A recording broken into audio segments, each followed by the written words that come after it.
Shalom, Bapak Ibu, apa kabar? Saya berharap saudara ada dalam keadaan baik, sehat, dan sejahtera. Kalau saudara sudah siap untuk dengarkan firman Tuhan, mari saya ajak Bapak dan Ibu untuk buka bersama-sama dengan saya dalam 1 Korintus pasal yang pertama, Bapak Ibu, 1 Korintus pasal yang pertama, ayat 26 sampai dengan ayat yang ke-31. 1 Korintus pasal yang pertama ayat 26 sampai dengan ayat yang ke-31. Baik, mari saya baca. Ingat saja, saudara-saudara, bagaimana keadaan kamu ketika kamu dipanggil.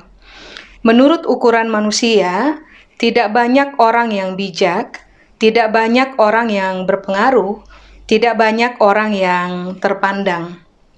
Tetapi apa yang bodoh bagi dunia, dipilih Allah untuk memalukan orang-orang yang berhikmat. Dan apa yang lemah bagi dunia, dipilih Allah untuk memalukan apa yang kuat. Dan apa yang tidak terpandang dan yang hina bagi dunia, dipilih Allah, bahkan apa yang tidak berarti, dipilih Allah untuk meniadakan apa yang berarti. Supaya jangan ada seorang manusia pun yang memegahkan diri di hadapan Allah, tetapi oleh Dia kamu berada dalam Kristus Yesus, yang oleh Allah telah menjadi hikmat bagi kita.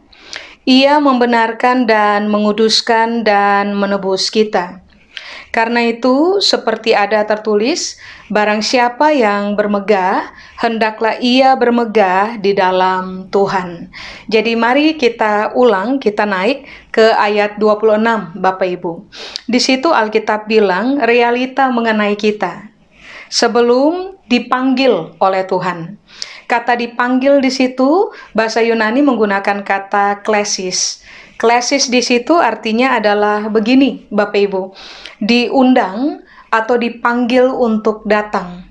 Jadi ini yang saudara dan saya harus garis bawahi. Tidak ada seorang pun yang bisa datang kepada Tuhan kalau Tuhan nggak undang kita. Kalau Tuhan tidak panggil kita untuk datang. Artinya, kalau toh saudara dan saya sekarang berada di dalam Kristus, itu semata-mata terjadi karena kasih karunia Tuhan. Tuhan di dalam seluruh kemahakuasaannya memilih untuk begini, mengundang saudara dan saya, memanggil saudara dan saya untuk datang.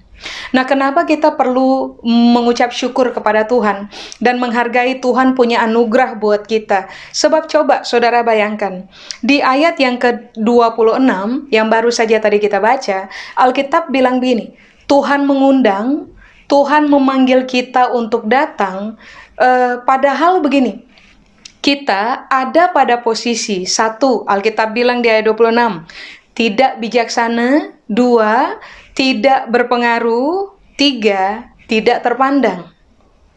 Makanya kalau sampai ada orang yang berupaya untuk mengangkat diri mereka menjadi sombong, mengangkat diri terlalu tinggi, baiklah kita kembali kepada ayat ini. Saudara dan saya harus ingat, posisi yang dimana kita sedang berada sekarang, pencapaian yang saudara dan saya telah capai sampai dengan hari ini, itu semata-mata karena Tuhan telah berkemurahan kepada kita. Tuhan telah menyatakan kasih karunia-Nya kepada kita. Sebab dalam realitanya kita hanya orang-orang yang tidak bijaksana, lalu tidak berpengaruh, lalu tidak terpandang. Pada posisi yang seperti itu, Tuhan, penguasa alam semesta, pemilik langit dan bumi, telah memutuskan di dalam seluruh rencananya, di dalam seluruh kesadarannya, Dia memilih untuk mengundang saudara dan saya untuk datang kepada Dia. He called us by name. Dia panggil kita pakai nama. Pada titik ini saudara dan saya harus memutuskan untuk menghormati Tuhan dengan seluruh isi pikirnya yang mulia dalam kaitannya dengan kita. Itu ayat 26 Bapak Ibu. Lalu di ayat 27 ini yang Alkitab bilang, kita sejatinya kita bukan hanya sekedar orang-orang yang tidak bijaksana, orang-orang yang tidak berpengaruh, orang-orang yang tidak terpandang, tapi di ayat 27 Alkitab bilang gini, kita adalah orang-orang yang, sorry Pak, Ibu, Alkitab bilang gini, bodoh lalu lemah. Tuhan bukan sekedar panggil kita, Pak, Ibu. Sebab di ayat 27 ini yang Alkitab bilang, Tuhan pilih kita.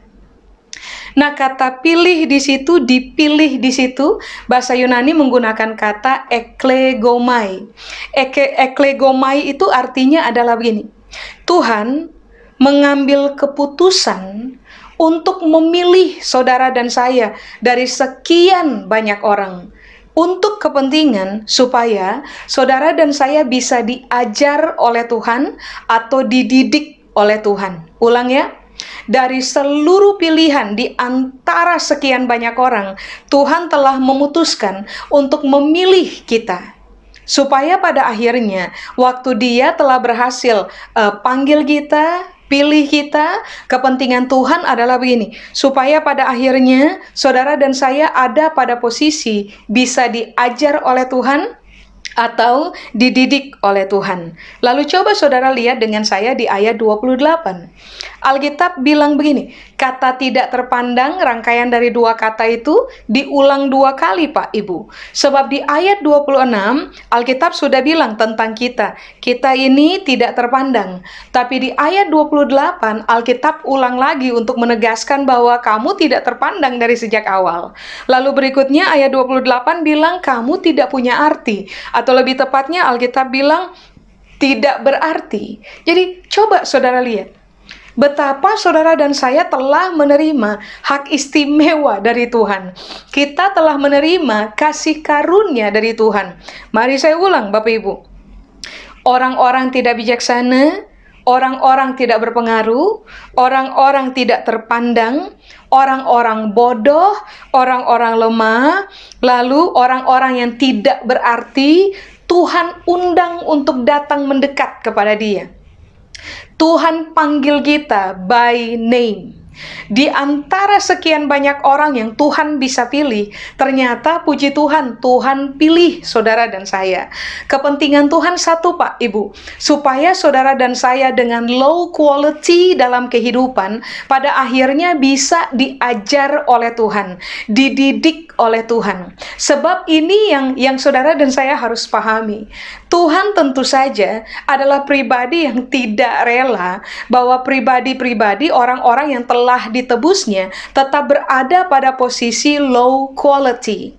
Makanya mari saya ulang, Tuhan panggil kita, Tuhan pilih kita, supaya pada akhirnya saudara dan saya bisa dididik oleh Tuhan, diajar oleh Tuhan.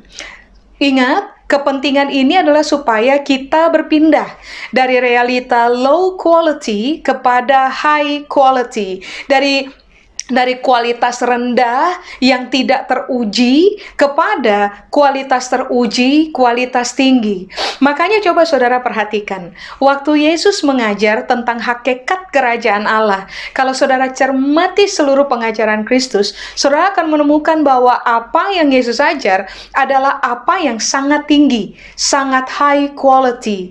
Nah, Tuhan panggil kita karena Dia mau didik saudara dan saya, Dia mau ajar kita supaya pada akhirnya waktu kita bersetuju dengan pemerintahan Tuhan dalam kehidupan kita, kita bersetuju dengan firman Tuhan yang Dia ajarkan kepada kita, maka secara natural, sejalan dengan proses kehidupan, sejalan dengan semakin banyak saudara dan saya belajar, terdidik, kita akan berpindah Pak Ibu kepada realita dari orang-orang dengan high quality dalam kehidupan.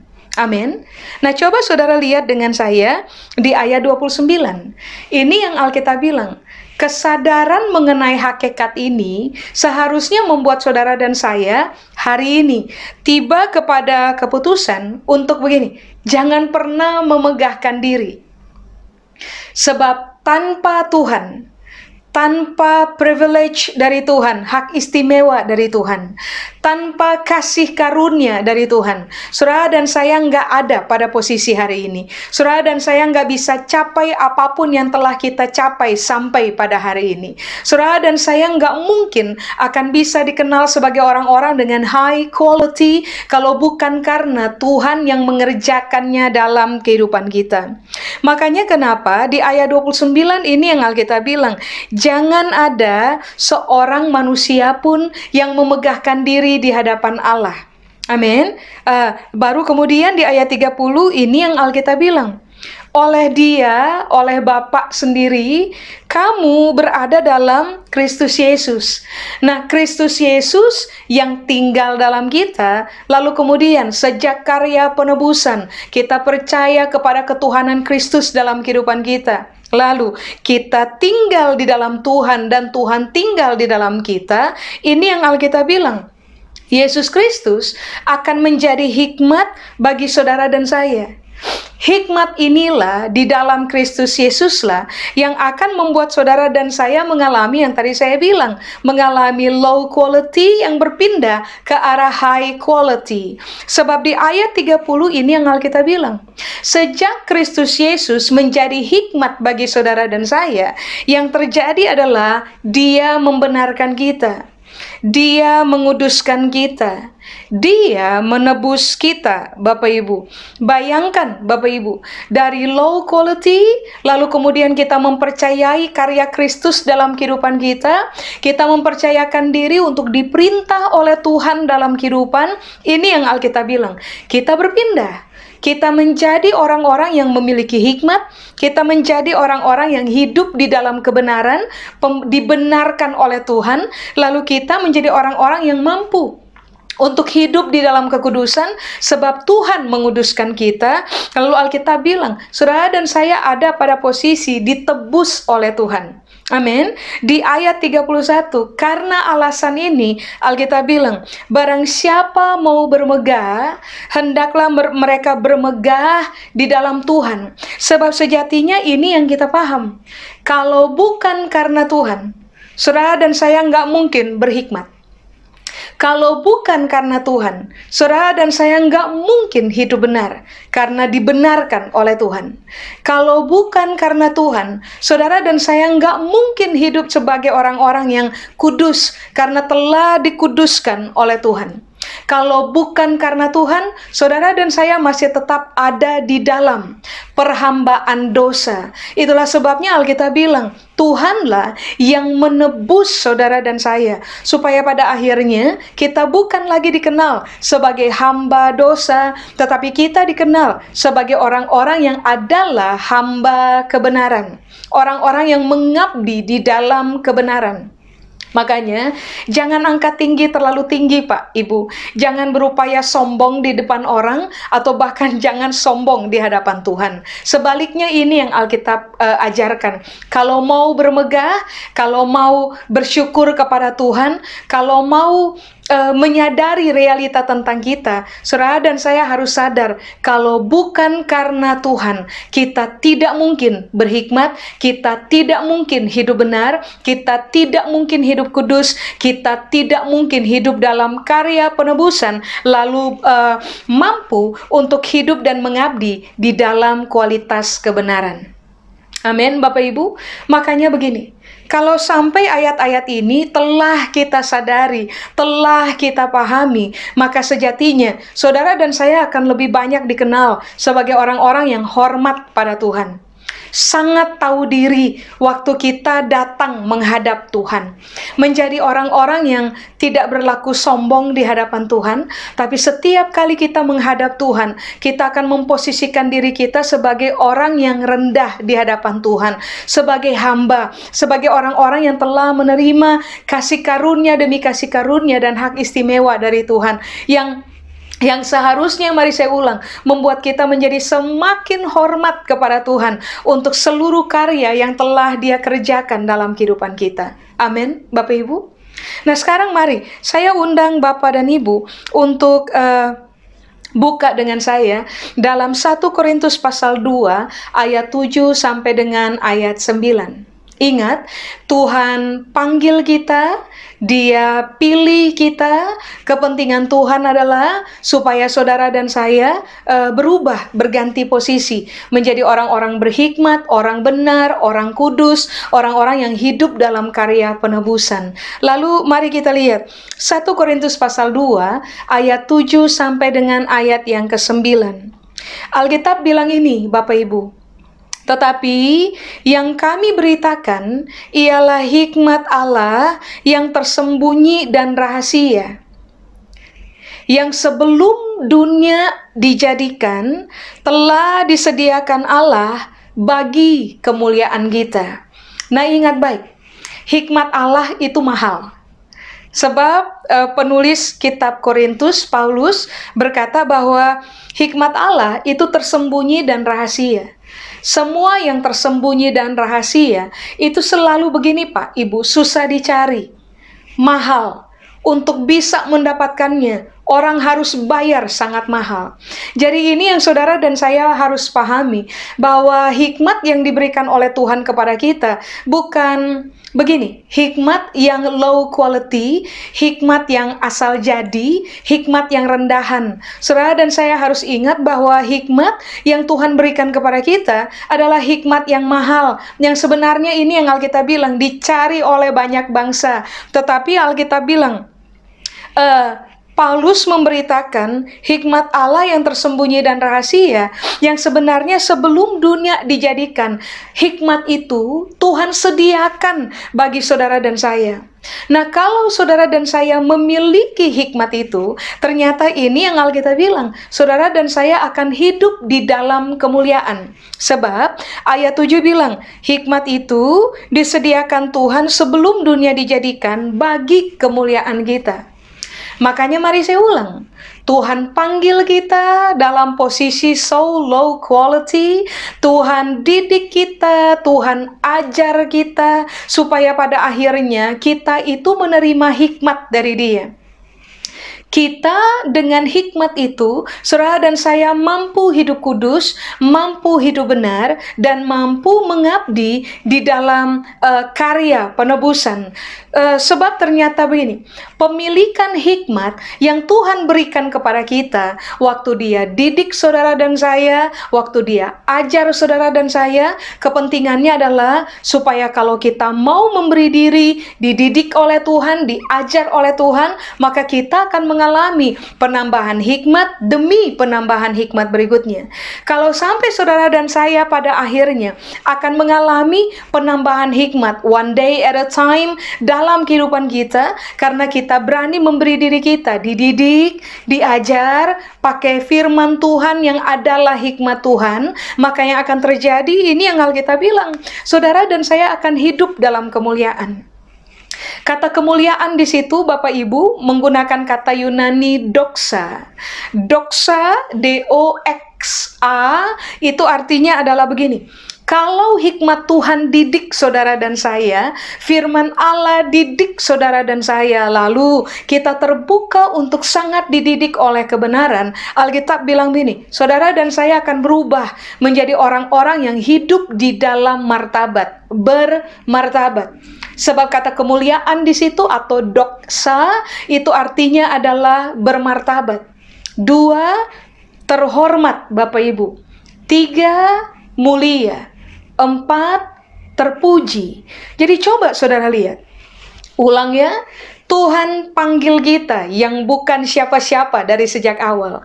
Tuhan pilih kita dari antara sekian banyak orang untuk kepentingan. Tuhan didik kita, Tuhan ajar kita, pakai hikmatnya di dalam firman Tuhan. Karena kepentingan Tuhan adalah saudara dan saya pada akhirnya akan dikenal dari, ulang ya Bapak Ibu, ulang. Orang-orang tidak bijaksana, orang-orang tidak berpengaruh, orang-orang tidak terpandang, orang-orang bodoh, orang-orang lemah, orang-orang yang tidak berarti. Kalau hikmat itu mengajar kita, lalu saya ulang, kita terbuka kepada didikan Tuhan, pengajaran Tuhan dari firman Tuhan, saudara dan saya akan berubah menjadi orang-orang bermartabat, orang-orang terhormat, orang-orang yang sangat mulia dalam kualitas kehidupan, dan wajar kalau cara hidup kita akan dipuji oleh banyak orang. Amin. Bapak Ibu, mari logika berpikir, bayangkan. Kalau saudara dan saya tidak bijaksana, saudara dan saya pasti nggak akan dipuji orang. Kalau saudara dan saya nggak punya pengaruh, nggak terpandang, bodoh, lemah, nggak punya arti dalam kehidupan, maka nggak mungkin Pak Ibu, tidak mungkin Alkitab bilang, saudara dan saya akan dipuji orang. Makanya coba lihat, betapa hebatnya Tuhan dalam isi berpikirnya, kaitannya dengan hidup kita.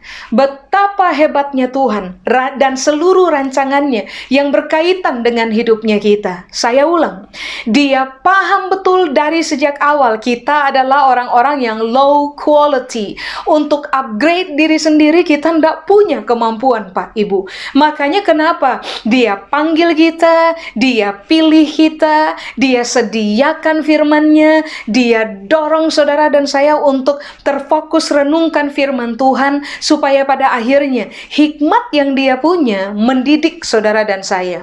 Hikmat yang Tuhan punya di dalam firman Allah mengajar saudara dan saya, supaya pada akhirnya kita semakin hari, sejalan dengan perubahan hari, akan mengalami penambahan hikmat Tuhan dalam kehidupan kita. Ulang, penambahan hikmat Tuhan dalam hidup kita sangat penting, supaya pada akhirnya, ulang, saudara dan saya akan dikenal sebagai orang-orang yang hidup dalam martabat, sangat terhormat. Karena kata-kata kita, kata-kata terhormat. Sikap yang kita pertontonkan, sikap terhormat. Kelakuan yang kita pertontonkan adalah kelakuan yang terhormat. Lalu kemudian kita akan hidup dan dipandang orang sebagai orang-orang yang sangat mulia dalam kualitas kehidupan. Itulah sebabnya mengapa sampai Alkitab bilang saudara dan saya akan dipuji oleh orang.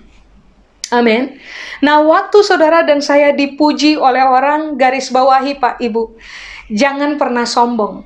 Jangan pernah bermegah atas diri sendiri. Kalau saudara dan saya mau bermegah, harusnya saudara dan saya bermegah karena Tuhan yang telah melakukan karya hebat dalam kehidupan kita.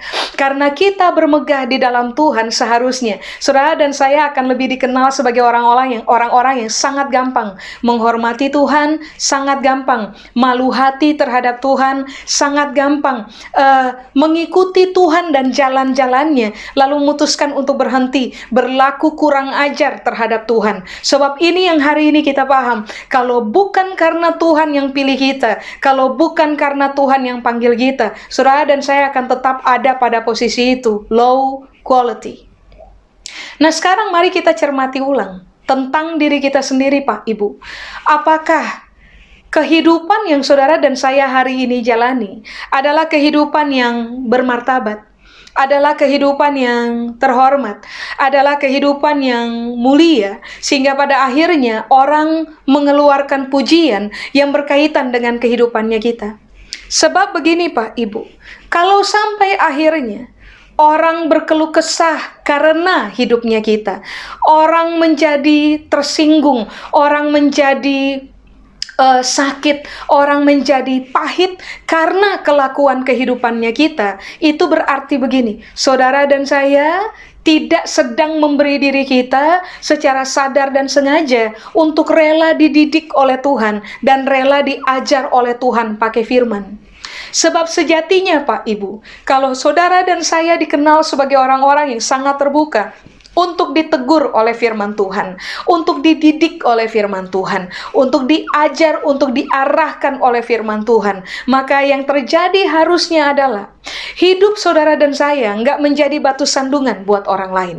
Kehadiran saudara dan saya dalam hidupnya kita, tidak dalam hidupnya orang lain, tidak akan membuat orang lain tersakiti, orang lain marah, orang lain terluka, atau bahkan orang lain mengalami kepahitan berkaitan dengan hidupnya kita.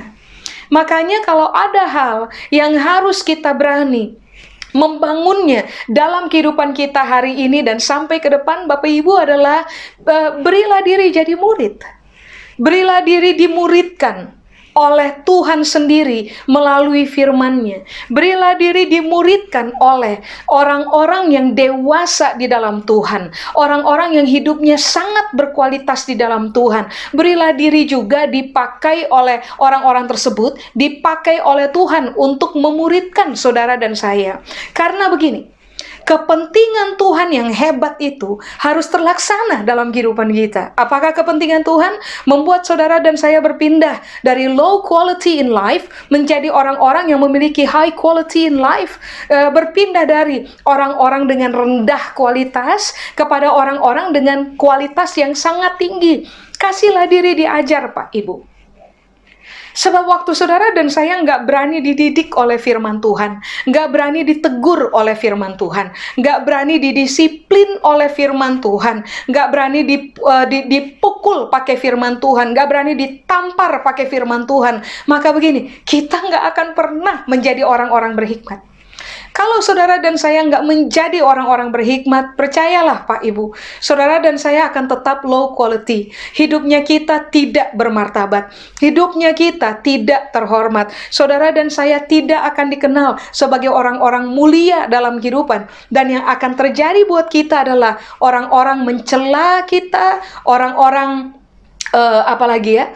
orang-orang mengeluarkan kata-kata tidak benar tentang kita dan bukan kata-kata pujian. Mari putuskan untuk menjadi orang-orang yang berani untuk, mari Tuhan didik saya pakai firman.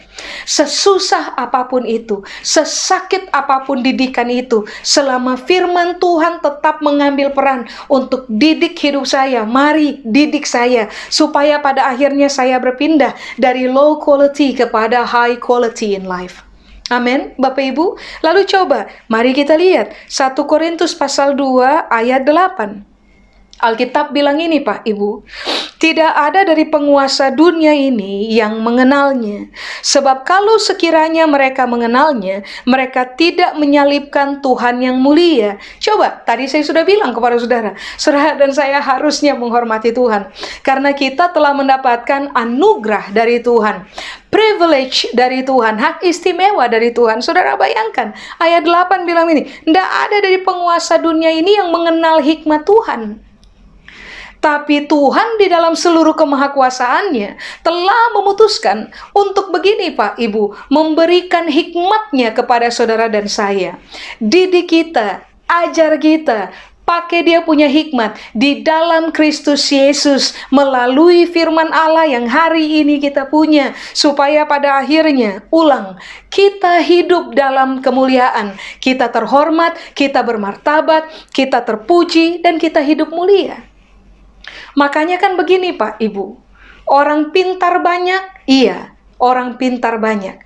Tapi orang berkualitas apakah banyak? Tidak. Orang berkualitas tidak banyak ditemukan. Nah ini yang Alkitab bilang, saudara dan saya telah dipanggil oleh Tuhan, dipilih oleh Tuhan, supaya kita dalam hidup tiap-tiap hari, bukan hanya sekedar dikenal sebagai orang pintar Pak Ibu. Saudara dan saya harus naik kepada level yang berikutnya, yaitu begini, orang pintar yang sangat berkualitas dalam kehidupan. Sebab itu adalah tujuan Tuhan buat hidupnya kita. Itu adalah rancangan Tuhan buat hidupnya kita. Amin. Makanya coba saudara lihat di ayat yang ke-9. Alkitab bilang ini Bapak Ibu. Tetapi seperti ada tertulis, apa yang tidak pernah dilihat oleh mata dan tidak pernah didengar oleh telinga dan yang tidak pernah timbul di dalam hati manusia, (2). Semua yang disediakan Allah untuk mereka yang mengasihi Dia. Ingat, ayat 9 berkaitan sangat erat dengan hikmat Tuhan. Apa yang tidak pernah dilihat oleh mata, hikmat Tuhan. Apa yang tidak pernah didengar oleh telinga, hikmat Tuhan. Apa yang tidak pernah timbul di dalam hati manusia, hikmat Tuhan. Lalu ini yang Alkitab bilang, semuanya itu disediakan Allah untuk mereka yang mengasihi Dia. Garis bawahi, hikmat Tuhan sediakan bagi kita supaya saudara dan saya hidup dalam kemuliaan. Hikmat Tuhan sediakan kepada kita. Ayat 9 bilang begini, yaitu kita yang mengasihi Dia. Yaitu kita yang Yohanes pasal 14 ayat 21 bilang begini, orang yang mengasihi Tuhan adalah mereka yang memegang Tuhan punya perkataan, lalu mereka mengerjakannya dalam hidup tiap-tiap hari. Coba, mari kita baca saja Pak Ibu, sebab ayat itu adalah ayat yang penting. Yohanes pasal 14 ayat 21. Yohanes 14 ayat 21. Alkitab bilang ini Bapak Ibu, barang siapa memegang perintahku dan melakukannya, dialah yang mengasihi aku. Dan barang siapa mengasihi aku, ia akan dikasihi oleh Bapakku, dan aku pun akan mengasihi dia, dan akan menyatakan diriku kepadanya. Untuk siapa saja yang mengasihi Tuhan, yang pegang Tuhan punya perkataan, lalu latih diri one day at a time, dari satu hari ke hari berikutnya untuk taati Tuhan punya perkataan. Ini yang Alkitab bilang, mereka adalah orang yang mengasihi Tuhan. Dan untuk siapa saja yang mengasihi Tuhan, ini yang Alkitab bilang, Tuhan, God Himself akan menyatakan diri Tuhan kepada kita. Dia akan menyingkapkan siapa dirinya untuk saudara dan saya. Dia akan membeberkan hikmatnya untuk saudara dan saya, supaya pada akhirnya saudara dan saya akan dikenal sebagai orang-orang yang hidup dalam kemuliaan, punya kualitas, dan kualitas dalam kehidupan kita adalah kualitas tinggi. Mengapa? Karena kita pada akhirnya orang-orang yang terlatih, memberi diri, dididik oleh firman Tuhan, pegang firman Tuhan, latih diri kerjakan firman Tuhan dari satu hari ke hari berikutnya. Secara natural mereka akan berubah dari, ulang ya Bapak Ibu, ulang, dari orang-orang tidak bijaksana, orang-orang tidak berpengaruh, orang-orang tidak terpandang, orang-orang bodoh, orang-orang lemah, orang-orang yang tidak berarti, kita akan berubah menjadi orang-orang bermartabat, sangat terhormat, mulia, dan biasanya cara hidupnya kita akan dipuji sama orang. Amin. Apa yang tidak pernah dilihat oleh mata, hikmat Tuhan. Ulang. Apa yang tidak pernah didengar oleh telinga, hikmat Tuhan.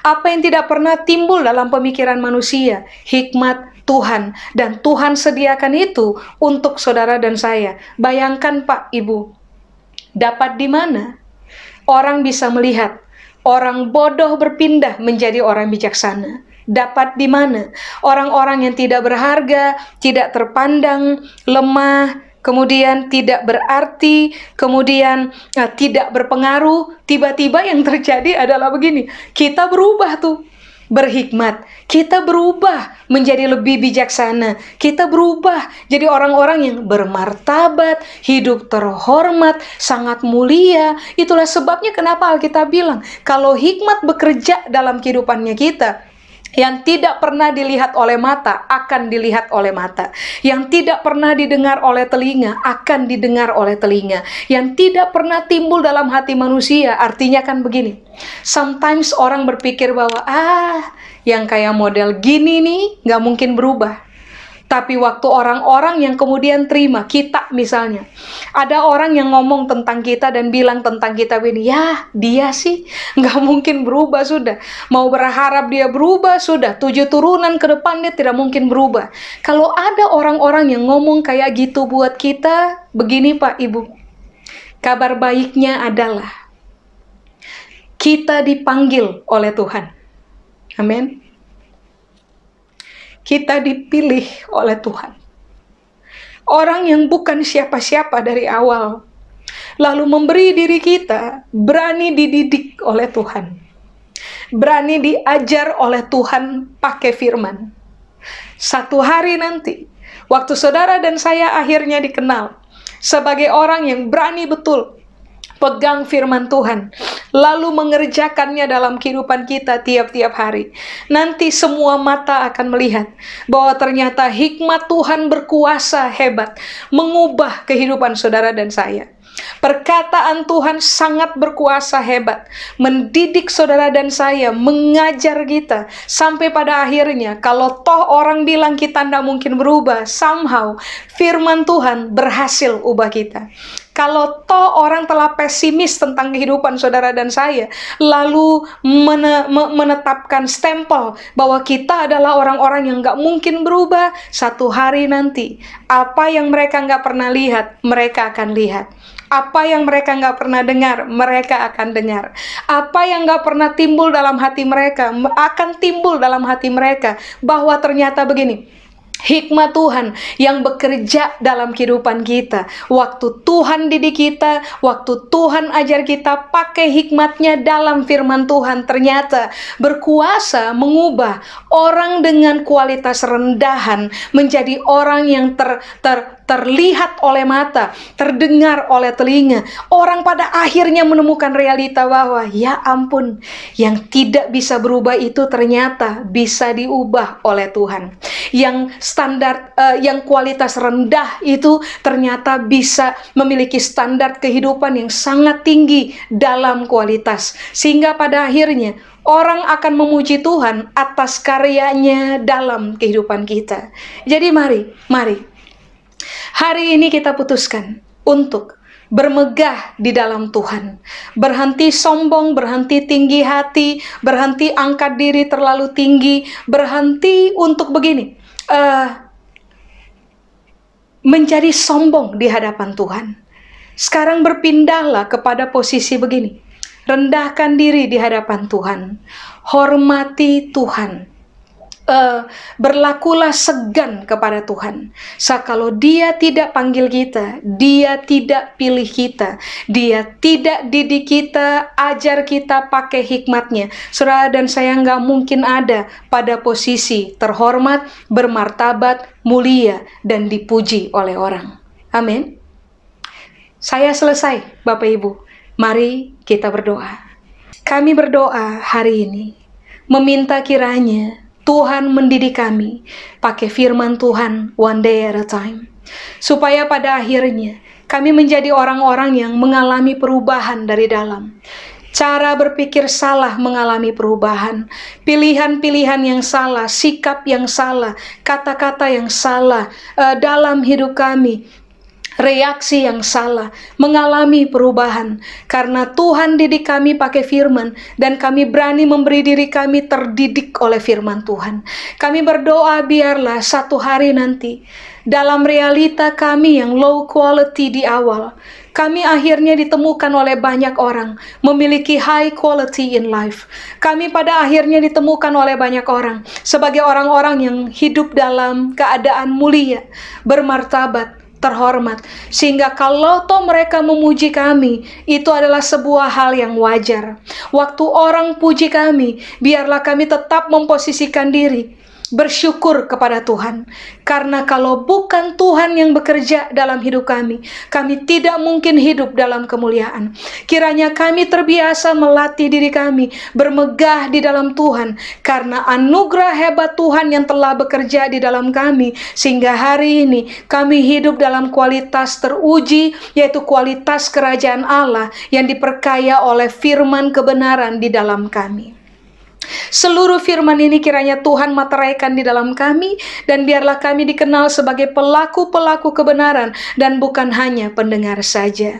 Kepada Tuhan seluruh kemuliaan, berkat-Mu menyertai kami turun-temurun. Di dalam nama Yesus kami berdoa, sama-sama kita berkata Bapak Ibu, amin. Amin. Tuhan Yesus memberkati Bapak Ibu, sampai kita bertemu di lain waktu. Amin.